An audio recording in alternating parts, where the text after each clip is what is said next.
Hello, everyone. I hope you're all having a great day. My name is Julia Bird, and I am a STEM ambassador for the West Tennessee STEM Hub. Today, we'll be making homemade ice cream. This is a lesson on freezing point depression.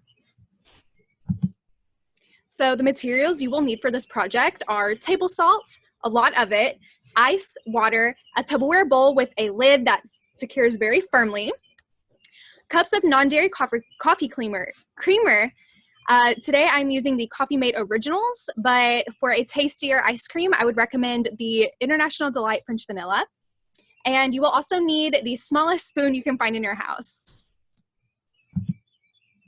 So before we actually begin making the ice cream, we should go ahead and go over some background about freezing point depression related to this activity. So water normally freezes at 0 degrees Celsius.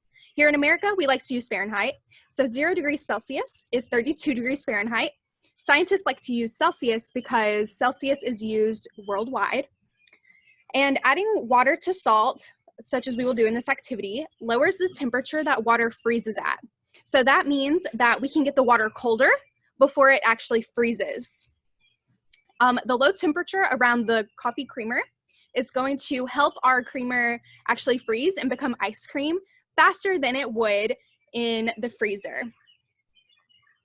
Instead of freezing at 0 degrees Celsius, the water used in this activity after adding salt would actually freeze at -10 degrees Celsius, which is very, very cold. So let's go ahead and start making some ice cream.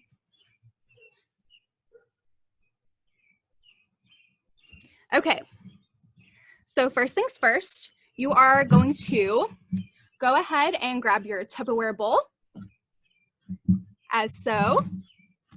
And then what I want you all to do is go ahead and grab your table salt and just sprinkle a very generous amount. So much salt. If you don't add enough salt, this activity unfortunately will not work. We will go over why that is after we go ahead and make our ice cream. But as you can see, I am just making a very, very good layer. We don't really want to be able to see the bottom of our Tupperware. Let me see. So this should be a pretty good amount. As you can see, it's very thick. Okay, the next step is to grab your coffee creamers. I'm going to use one. After this experiment, you should go ahead and try with multiple. That way you can share with your siblings, your parents. Okay, so next we will add some ice. I'm gonna add a little bit more. You can go ahead and cover up that coffee creamer. There we go. It was being a little stubborn. Okay, and lastly, you're going to add your water.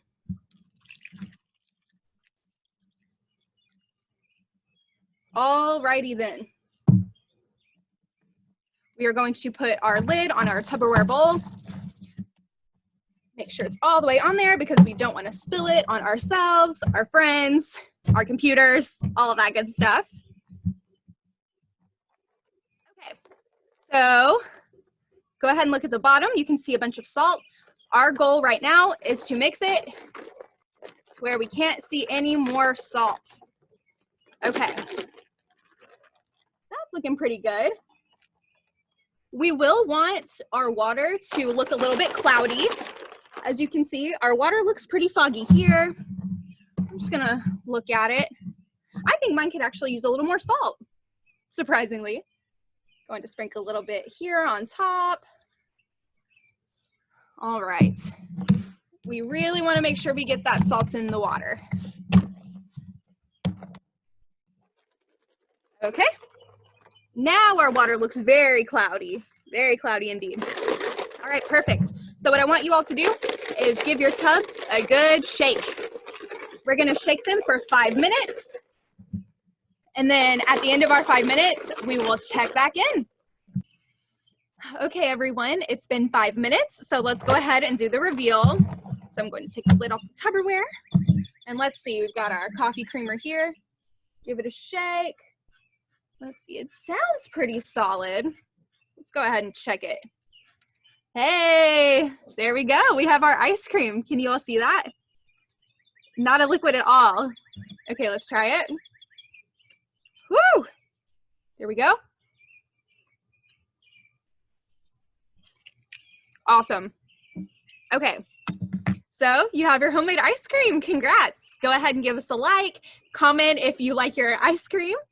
What I want you to do now is go ahead and put your finger in the water just real quick. Whew, do you feel how cold that is? And that is because of freezing point depression. Let's go ahead and talk a little bit more about that topic real quick. I'm gonna put my Tupperware to the side. Let me go ahead and share my PowerPoint with you all real quick. Okay. Here we go. All right. So, how does freezing point depression work? You felt how cold that water is. You would almost think that it should be frozen, right? Well, freezing point depression is a colligative property. So a colligative property means that it depends on the number of solute particles in a solution. What is a solute? What is a solution? Well, the solute in our case would be the salt. The solute is something that is dissolved, and the solvent is going to be the liquid that the solute is dissolved in. In our case, the salt was dissolved in the water. Both of those together, that makes a solution. So the more particles in our water means that the lower the freezing point can be.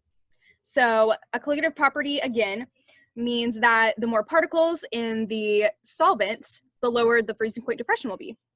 Here, our table salt, the chemical formula is NaCl. And after getting into this water, the NaCl is going to break apart into two particles, the sodium and the chloride. So instead of one particle, it's now going to be two. As an example, something that breaks into three particles, it was not used in our experiment today, but calcium chloride would break apart into one calcium and two chloride molecules for a total of three particles. You see here the one calcium, the two chlorides. So that means that the freezing point depression would be even lower. This water would be even colder if we use something like calcium chloride. So this property was used to make this homemade ice cream. It's pretty tasty, pretty delicious, but an actual real world application that is used all the time is salting the roads. So we salt the roads before a snowstorm because whenever we put salt on these roads and it snows, that actually lowers the freezing point, meaning that the water will stay a liquid above that certain temperature. So typically we actually salt our roads with the table salt, the NaCl, meaning that the roads can get to -10 degrees Celsius before freezing. That's pretty amazing, huh? Well, I hope you liked this lesson. Again, give us a thumbs up if you really liked it, and we'll keep them coming. All right, I hope you guys have a great day. Bye-bye.